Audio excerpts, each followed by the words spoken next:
Alright, today we're doing a high lift conversion on a standard lift door.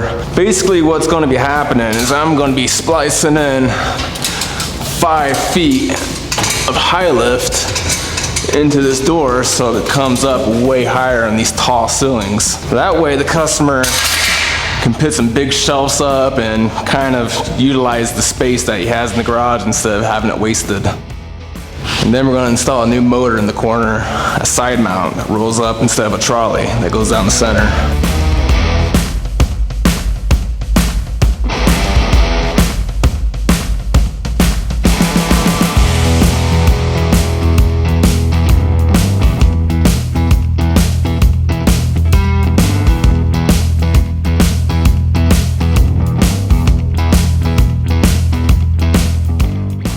All right, I'm Scott. We're back here at our custom high lift install. Now, if you didn't see earlier, it had standard lift where the track came back right here, and basically the customer could not use hardly any of his garage.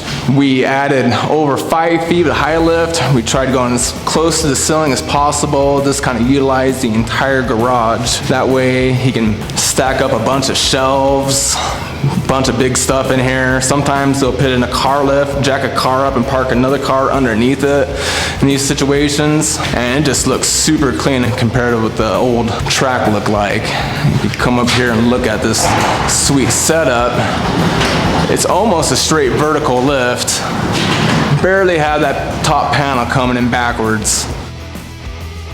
If you haven't noticed, this isn't our door. We do service every make and model, door and motor. Yeah, this thing just runs super good.